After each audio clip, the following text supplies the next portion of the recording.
kHz. Enod sa Bareta, Enod sa Gabos. Kami po miyembro kan KBP, kapisanan ng mga broadcaster ng Pilipinas, oras mga tugang, alas 12:06.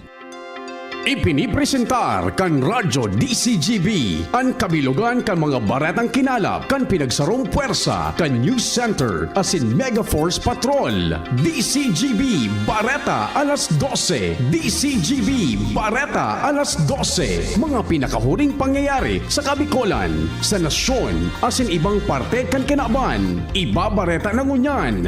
DCGB Bareta alas 12. Ngunyan ang sa inyong tagapagbareta. Marahay na ito mga tugang, Merkules po ngayon, petsa 2 sa bulan kan Oktubre 2024. Ini po ang Bareta alas 12 asin kami ang sedong magiging mga tagapagbareta. Ako po si Jasmine Balolo. Ako man po si Mardelad Daingiba. Enot sa headlines, ito yung drakulang mga bareta sa lado lokal. Pagbaba kan vaccination rate asin herd immunity ka mga aki. Saro sa mga rason para gibuhon ang school-based immunization ngayon na Oktubre sa Legazpi City. O kaya Legazpi City Health Office, piging ganyan ang mga magurang na pabakunahan ang sa indang mga aki. Sa 6.1 nalinog sa Catanduanes, nagwalat nin danyo sa nagkapirang eskwelahan sa probinsya sigon sa DepEd Bicol. Mga estudyante naka-enroll sa school year 2024-2025 nasa 92.41% pa sana sigon sa DepEd Bicol. Mga aktibidad para sa selebrasyon kan Cooperative Month sa probinsya kan Albay nagpapadagos. Sa lado nasyonal, public officials konsiderado na nag-resign pagkatapos mag-file ng COC. Publiko pinatanidan kontra sa voice phishing scams na panibagong modus ngunyan. Mga probinsya kang Batanes sa Ilocos Norte nagdeklarar na ng state of calamity dahil sa pagrapado kan Bagyong Julian. Mga aplikasyon sa enerhiya pipabalyo ni PBBM sa EVOSS. Sa ibang nasyon, Israel piganda na ang airstrike kan Iran. Baretang Sports, Magnolia puwersa sa Game 5 ang quarterfinals ninda kan Rain or Shine sa PBA Governors Cup. Yan ang headlines ganyan sa detalles ka mga bareta enot sa lado lokal. Ang baretang ini hatod sa Indokan. Liver Aid Silimarine Capsule. Liver Aid. It's liver or lover, boys. Nagbaba ang vaccination rate ka mga aki poon kan magkaigwanin COVID-19 pandemic kung kaya nagbabaan sa indang mga proteksyon kontra sa mananlay na helang, partikular na sa measles, rubella, tetanus, diphtheria asin human papilloma virus. Iyan ipiniluwanag ni Legazpi City Health Office Head Dr. Francis Gomez katakod sa gigibo na school-based immunization ngunya na Oktubre para sa mga estudyante na nasa grade 1, grade 4 asin grade 7. Tinawan nindo ni Dr. Gomez na wala nin dapat ay kadit asin ikatakot ang mga magurang daylan ta mga bakunang gagamiton digdi pinag-adalan ni marhay ka mga eksperto asin siguradong mataon ning proteksyon sa mga aki. Sinabi ni Dr. Gomez na bako pa man bakunahan nin booster ang mga aki. Ipapairaro man sa naini sa screening para madeterminaran kung sinda pwedeng bakunahan. Dugang pa ni Dr. Gomez na normal na ang reaksyon sa lawas kan aki ang paghubag asin pagkulog kang parte kang binakunahan asin ang pagkakaigwanin kalintura. Ang baretang ini hatod sa Indokan. Newsep Z Plus, now with zinc, mas bilis galing sa sintomas ng sipon. Pigahalat pangunyan kan Department of Education Bicol ang formal na report kan Division Offices kan Catanduanes sa naging danyos kan magnitude 6.1 na linog na tuminama sa kadagatan kan Bagamano kasubagong alas 5:19 nin aga, Oktubre 2, 2024. Sigun ini kay Architect Deo Moreno ang Project Development Officer 2 kan DepEd Bicol kung sa iyang kinumpirmar na may mga naresibisindang inisyal na informasyon na may nadanyaran ng mga classroom sa nasabing probinsya alagad dai pa manin madeterminaran kung ini an partially o totally damaged sa pagsasabing unreport an isusumitir sa indang sentral na opisina asin nahalato ninda Ibaba ini sa saindang panrehiyon na opisina para sa gigibuhon na validation. Sinabi ni Moreno na sa presente, nasa 389 eskwelahan sa rehiyon ang naapektuhan kan uminaging bagyong Enteng. Ang baretang ini hatod sa Indukan. Ginebra, San Miguel. Lamang ang may tapang sa One Ginebra Nation.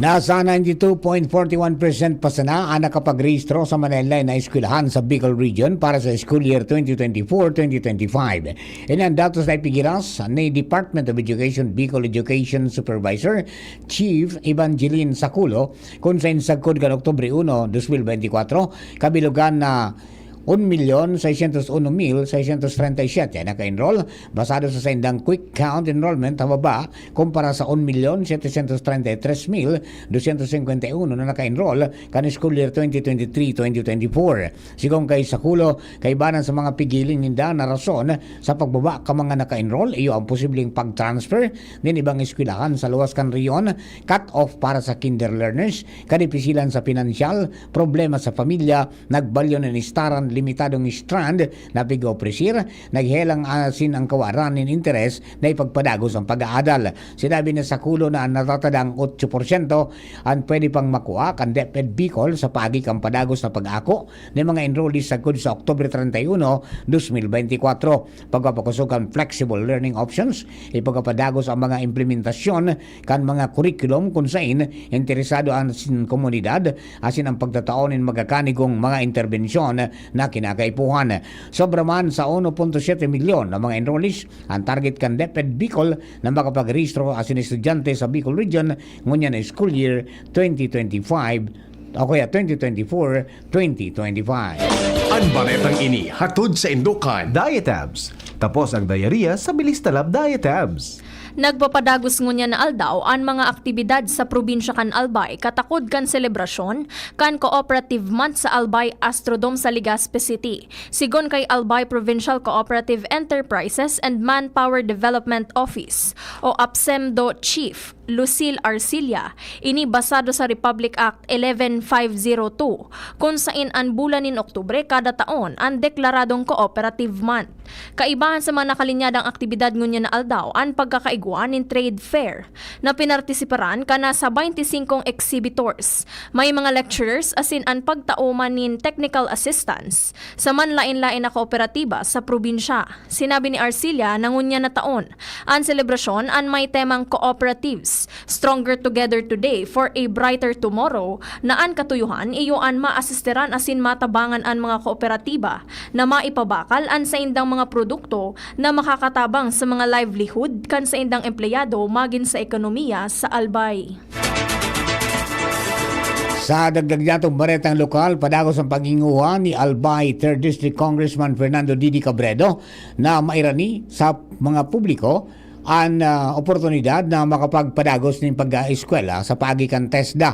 Sigun kay Cabredo, sa sa mga bisyo na nagtangro ng mga naibang kurso, state-of-the-art technical courses na nababagay sa development kan kinaman. Sinabi na Cabredo na kaswapon, personal na nagbisita si TESDA Secretary Kiko Benitez para mahiling ang pagpapadagos kan konstruksyon kan TESDA Training and Assessment Center sa Barangay Tumulin sa Ligao City.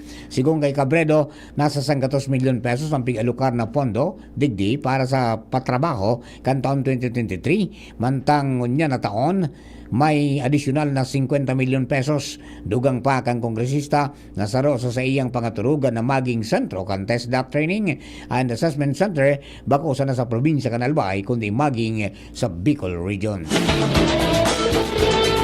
Nagtiripon ang mga miyembro kan Local Council for the Protection of Children as in Local Committee on Anti-Trafficking and Violence Against Women and Children kan Kamalig Albay para matukar ang manungod sa mga akomplishimento kaini as in ang mga nakalinyadang aktibidad.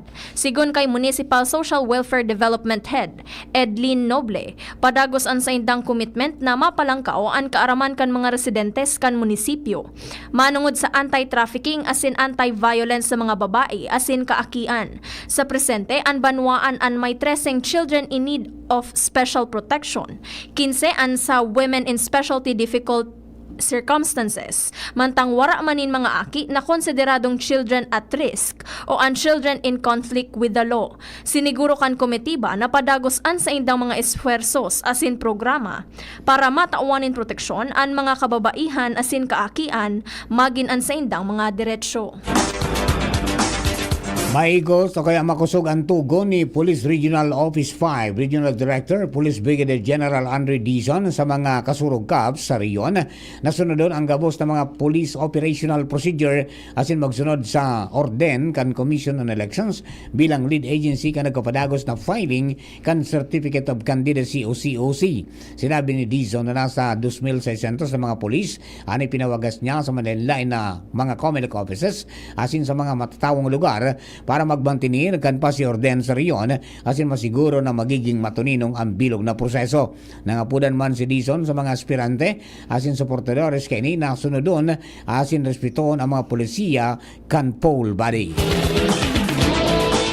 5 mga aktibong miyembro kan Communist Terrorist Group o CTG sa probinsya kan Masbate ang voluntaryong nagsuko sa mga otoridad kan nakalihis na aldaw. Sigun ini sa Police Regional Office 5 kung sain kaibahan sa mga nagbalik loob sa gobyerno. Si Kaads, 41 anyos, Kazal, 57 anyos asin alias Jem kan Monreal. Mientras na si Kanik, 29 anyos kan San Fernando asin Kaben kan Placer. Kasabay kan sa idang pagsuko ang pagsurrender man kan manlain-lain na armas, arog kan mga badil asin granada. Sigun sa komandansya ang pagsuko kan mga dating rebelde, ang resulta kan mga pinagigibunindang lakdang para mamantenir ang katrangkilohan asin marumpag ang mga CTG sa rehiyon. Ang nasabi mga surrenderies, ang nakatalaan na mag-enroll sa Enhanced Comprehensive Local Integration Program o ECLIP kung sain tatawan sinda nin financial assistance, kabuhayan asin psychosocial support bilang paghahanda sa pagbabalik loob sa komunidad bilang mga sibilyan. Mga tugang primerong parte po yan sa tuyang bareta alas 12 bareta sa lado lokal. Ang bareta niya to sa lado nasyonal, ibang nasyon sports sa siniba pa makalis lamang po kayo. Kaming magtutropa, laging ganado. Sa trabaho, Ganado! Sa pamilya, Ganado! At syempre, kapag good times, ganado! Ang mga selebrasyon kasama ang tropa, walang katulad basta may moderation, healthy lifestyle at Liverade. Ang Liverade ay may silimarin na maaring makatulong sa kalusugan ng atay. Araw-araw kaming umiinom ng Liverade dahil kami ay Ganado sa kalusugan! Liverade, It's Liver Lover, boys! Mahalagang paalala, ang Liverade ay hindi gamot at hindi dapat gamiting paggamot sa anumang uri ng sakit. Tulong proteksyon at pampalakas sa kalusugan ng atay. Liverade Silimarin Capsule. Mabibili sa mga leading drugstores nationwide. Camille Prats Yambao po. Yan sila Nala at Nolan. Nagkakatuwaan. Mommy, wala na ko ubo. Good! And what did Mommy give you? Plemex for kids. Para sa ubo ng mga anak ko, Plemex for Kids. Gawa sa natural na halamang lagundi. Tinutunaw at pinalalabas ang plema. Ginhawa sa aming pamilya. Plemex for Kids. Ang batang lagundi, Plemex! Vitex Segundo L is the generic name of Plemex for kids. If symptoms persist, consult your doctor. Mommies, agapan agad ang ubo at plemang nakabara. Pambatang lagundi, Plemex! Coronavirus ba ang hadlang sa pag-aaral ninyo?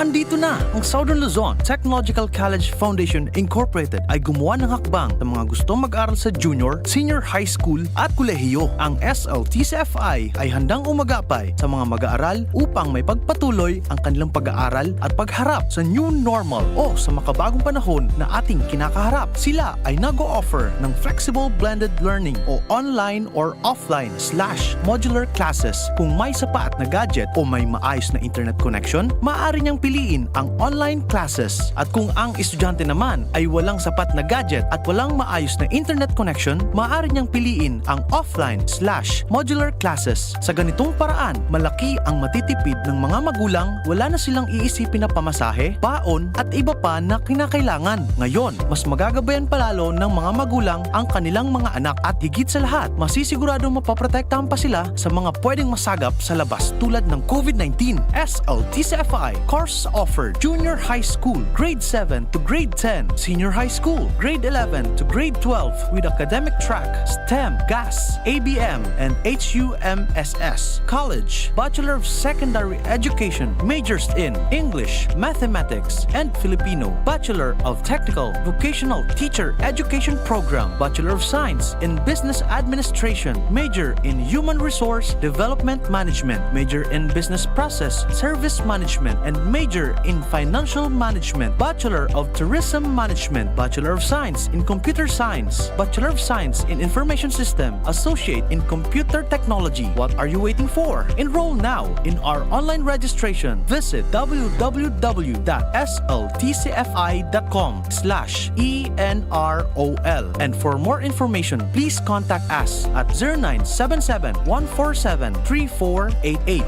Basta SL, wow! Diarrhea! Tagal sa banyo! Sa Diatabs, tapos ang diarrhea. Basta diarrhea. Sulit sa bilis ang Diatabs. 2 capsules work in as fast as 1 hour. 8 pesos SRP lang per capsule. Alagang Unilab yan. Loperamide is a generic name of Diatabs. If symptoms persist, consult your doctor. Ubo, plemang nakabara, hirap sa paghinga. Dapat may dalang ginhawa. Kaya lagi kong bitbit, Plemex Forte Capsule. Ang Plemex Forte Capsule ay gawa sa halamang lagundi. Ginhawa sa ubo at hika. Magaan dalhin, madaling inumin. Plemex Forte Capsule. Basta lagundi, Plemex. Vitex Lagundo L is the generic name of Plemex Forte. If symptoms persist, consult your doctor. Tanggal ang plema, tigil ang ubo. Maluwag ang paghinga sa Plemex Forte. Basta lagundi, Plemex! Ang Plemex Forte Lagundi Capsule ay mabibili sa pangunahing butika o drugstore na malapit sa inyo. Sa bareta niya ito sa lado nasyonal, nagpaluwas ng Temporary Restraining Order o TRO ang Korte Suprema kontra sa COMELEC resolution na nagtutugot sa mga public appointed official na magpadago sa saindang trabaho maski napili na party list nominee. Inulang kan Supreme Court ang implementasyon kan Section 11 kan COMELEC Resolution number 11045. Sigon sa Korte, gabos na partido dapat sunodon ang status quo ng mga public appointed official pagkonsiderar na nagdimitir sa pwesto sa oras na magsumitir sinda kan sinang Certificate of Candidacy o COC. Tilawanin doon kang COMELEC na igwanin 10 aldaw para magkomento sa petisyon na isinumitir ni election lawyer Romulo Macalintal ang pagsumitir kan COC para sa mga kandidato sa 2025 elections nagpuna kaswapon Oktubre 1 asin madurar sagkod sa Oktubre 8. Hali sa tradisyonal na propwesto, gusto ni Presidente Ferdinand Marcos Jr. na makaskas na maibalyo sa Energy Virtual One-Stop Shop o EVOSS ang gabos na aplikasyon sa pagkuanin permit na may kinaaraman sa enerhiya. Ipinag-orden ni Presidente Marcos sa mga opisyal kan Department of Energy na gibuhon na makaskas ang proseso kan mga aplikasyon na may kinaaraman sa enerhiya asin gibuhon na online ini para mapadali ang paghiro kan mga aplikasyon na makakatabang sa pag-uswag kan sektor nin enerhiya. Ang halawig na proseso sa mga permit asin clearance na ipinapautob kan gobyerno ang nagdaranin pagkauyam sa mga dayuhan na investor na magnegosyo sa Pilipinas. Dahilan digdi, sinabi kan Presidente, napakarayon ang makaskas na proseso sa lalong madaling panahon. Ang EVOSS pinuunan kan Hulyo taong 2020 para maresibi magresibi nin online application na may kinaaraman sa enerhiya alagad base sa record kaining September 27, 2024. 50 sa isa na gikan sa 103 na aplikasyon ang naibalyo sa EVOSS. Gusto ni PBBM na maghiro tulos ang DOE asin inabisuhan ang gabos ang mga ahensya may kinaaraman sa iyang naging direktiba. Sa dagdag niya itong baretang nasyonal, nagdeklarar na ng state of calamity ang mga probinsya kang Batanes sa Ilocos Norte dahil sa pagrapado kang bagyong Julian. Sinabi ni Batanes Governor Marilu Caico na dakol na mga lugar ang binaha asin mga pananom na naraot dahil sa lawig na pagtinir kang bagyo. Ini man ang primerong pagkakataon na nagsaparsinda kanasabing grabing pagbaha asin pag-uran. Naraot man na nagkapir ang mga tinampo asin tulay sa Ilocos Norte dahilan ka nagkapir ang aldaw na pag-uran dahilan sa nasabing bagyo. Pinatanidan kan sarong dakulang telecommunications company ang publiko kontra sa voice phishing scams na panibagong modus ngunyan. Digdi nagpapamidbid ang mga fraudsters na sinda opisyal kan National Telecommunications Commission o NTC. Sa bagong modus na ini, ang mga scammer nagaapod sa mga potensyal na biktima na nagsasabing ang sa indang cellphone number imbuelto sa mga illegal na aktibidad. Ang mga manloloko makuanin kwarta hali sa indang mga target asin papatakoton na aarestaron sinda kung dai makikipagtabangan. Nangapudan man ini sa publiko na dai maghiras nin mga importanteng impormasyon, arrogant personal information o financial details. Base sa datos kanasabing telco, maabot na sa 236 milyon na scam messages ang sa indang na-block sa laog nin ikaduwang quarter ngunya na taon. Katumbas ini nin 79% na pagbaba kumpara sa 1.1 bilyon na messages na na-block kanakaaging taon. Nabawasan man, mas dakula pa manggiraray ang budget kan opisina ni Vice President Sara Duterte kumpara sa budget na itinao kan Administrasyon Duterte sa iyang sinalidahan na si dating VP Leni Robredo. Sigung kay Senior Deputy Speaker asin Pampanga Representative Aurelio Gonzales Jr. sa pagbilog ng propestong 2025 budget, ani pinagiromdom ni House Speaker Ferdinand Martin Romualdez sa iyang mga kapwa-kongresista ang importansya na maggampanan kan Office of the Vice President o OVP ang mandato ka ini. Sinabi kang kongresista ng ngunya na taon, ang OVP may 1.874 billion pesos na pondo asin kan 2023, igwa ining 2.344 billion pesos. Sa masunod na taon, ang OVP pinagtagamahan ni 733 million pesos na budget. Kan 2017 ang opisina ni Robredo nakakuha ni 428.6 million pesos na budget. Kan 2018 nakakuha ini nin 543.9 million pesos, mantang 663.4 million pesos kan 2019, 699.9 million man kan 2022, asin 900 million pesos okay kan 2020, asin 900 million pesos kan 2021, asin 702 million kan 2022. Solamente kan 2021 sana nakakuha si Robredo nin masalangkaw sa 723 million na pondo na pigtagama kan Duterte sa 2025. Inuyunan man ni Gonzales ang sinabi ni Senate Minority Leader Aquilino Pimentel III may kinaraman sa OVP budget. Ang Vice Presidente puro adal, puro briefing, puro handa. Pero handa siya na maging presidente anytime. Iyo sana ini ang babadgetan ninda. Bako na niya role na magtaon ni mga school bags, bako na niya role na magpadalagan ni mga bus dahil sayang ang oras niya. Sigong pa kay Pimentel. Nagbaba ang propestong budget kan OVP para sa 2025 dahil inali sa Kamara ang pondo para sa financial assistance o FA scheme kay ni arog kan pagtaonin burial, educational, medical asin transportation assistance duplikasyon sa nani kampigigibo kan Department of Social Welfare and Development o DSWD asin Department of Health o DOH. Ang tinangkas na pondo ibinalyo kang Kamara sa DSWD asin DOH. Kinarampag ni Presidente Ferdinand Marcos Jr. ang Office of the Presidential Advisor for Marawi Rehabilitation. Narikasan ang pigigibong rehabilitasyon sa Marawi City, partikular na sa elektrisidad, tubig asin paharong. Sa ginibong sectoral meeting sa Malacanang, sinugo kan Presidente si Secretary na Sir Pangandaman Sr. na gumibo nin paagi para maparikas ang rehabilitasyon kan Marawi City na nagkapirang taon ng pinunan. Tinawanin doon kan Presidente na dai pwedeng pabayaan ang kawaranin tubig dahil ini ang pinakamahalaga sa gabos na pangenot na kaipuhan kan tawo. Ipiniliwanag man ni Pangandaman na nagkaigwanin delay sa implementasyon kan bulk water supply project kan Local Water Utilities Administration dahil sa mga legal na problema. Apera sa kawaranin tubig, tinawan man doon ni PBBM ang pangangaipo na matauwanin paharong ang mga biktima nin gera sa Marawi matapos mapaso ang kontrata kan nakaaging administrasyon sa mga pribadong tagsadiri nin daga para gamiton sa laog nin 5 taon ang sa indang mga lote para sa konstruksyon nin permanent shelters kan mga biktima kan Marawi siege. Ipinag-orden ni Presidente Marcos Jr. kay Pangandaman nakahuronon ang mga tagsadiri kan daga kung pwedeng i-extend ang kontrata para sa mga biktima. Sa bareta niya to sa ibang nasyon, nagidali niya ng Israel Defense Forces o IDF para ulangon ang missiles na piglansar gikan sa Iran. Nagtanog ang mga sirena sa Israel matapos na ma-detect ang pag-abot ng mga missiles. Dako lang pagtubod ng Israel na target ka na sabing missiles ang sa ilang mga air bases as in command centers. Bilang preparasyon, pinaibakwar ang mga personahes ninda sa air base as in intelligence base na makukuha sa North Can Tel Aviv. Enot naman na sinabi kan US na may nakuha sindang intelligence report na sa laog ng 12 oras makondukta ng air strike ang Iran. Baretang Sports, dinarakan Magnolia Hotshots sa Do or Die Game 5 ang PBA Governors Cup quarterfinals nindakan Rain or Shine. Ini matapos na dai papurmahon kan Magnolia and Rain or Shine Elasto Painters sa score na 129-100 sa kawat na ginibo sa Ninoy Aquino Stadium.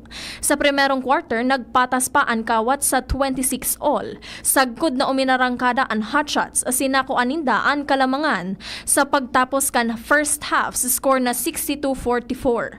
Nagrehistro nin 30 puntos si Import Jabari Bird mantang igwang 25 puntos na natipon si Paul Lee. Sa zatuyang bareta sa Siyensya at Teknolohiya, Mighty Bra, ang imbensyon sa Oklahoma sa sarong bra na may kakayahan na magtaon ng proteksyon sa mga babaeng masulog kay ni. Sigon sa nakaimbento kay ni, ang bra may nakakabit na detektor na kayang mag-aram kung ang kauron mong persona, lalo na kung lalaki may maraot na plano sa imo. Automatiko ining mataunin warning signal sa pagikan downloadable application. Sa kunyang padagos pang pigde-develop ka mga inventors, kay ni kung apera sa pagtaunin signal sa peligro, ano pa ni special feature na pwedeng ibuktak sa nasabing Mighty Bra para dagos ng maprotiran ang mga kababaihan sa bilo na kinaban kontra sa anuman na klase nin pang-aabuso. Sarong 15 anyos na magician hali sa Ireland ang nakapagrehistro nin world record matapos ining makapag-perform nin dakol na magic tricks sa halipot na oras. Si Cillian O'Connor ang pinakabagong record holder kan titulong Most Magic Tricks Performed in 1 Minute Under 16. Ini matapos siyang makapag-perform nin 28 magic tricks sa laog nin sarong minutos. Nagkapira sa mga magic tricks ang pagpapadisappear nin sarong magic wand asin pagsalida nin kulay kanduwang tela. Nakuan ni Cillian an apod na real life Harry Potter matapos siyang maglaban bilang contestant kan talent show na Britain's Got Talent kung sa inaging third placer siya sa grand finals kan season 16 kaini. Oktubre 2, Canton 1944 kan magadaan si Julian Felipe, ang composer kan Lupang Inirang o ang national anthem kan Pilipinas. Si Felipe ang saro sa mga konsideradong revolusyonaryo asin ginamit niya ang komposisyon kan Lupang Inirang para labanan ang pang-abuso kan mga Kastila. Mga tugang ina po ang kabilugan sa tuyang alas 12 mga bereta tinipon ng kinalap sa DCGB News Bay. Sa pangarang ka na kaibanan niya to sa pagsurat kan mga bereta, Angel Mostaza, kiring man niyaon dyan si MJ Jaresco. Get well soon kay Jenny Matthew Balyanan. Mantang yaman sa lado technical, Kuya Namis Flora, DCGB Social Media Department, kasawang tapo dyan, si Jerome Nico Martinez. Sa pangarap mo katagbantabay niya to sa 729 kHz sa Pitang Kabang Radyo, siring man sa DCGB News Online Facebook page, DCGB YouTube channel, asin sa DCGB Live app. Kami po ang sino mga naging tagapagbareta. Ako po si Jasmine Balolo. Ako man po si Mardela Dainiba. Thank you for keeping us company. God bless the Philippines. Sa indong nadangog ang mga darakulang bareta ngunyan aldaw. Ang tabayan ng giraray sa aga, ang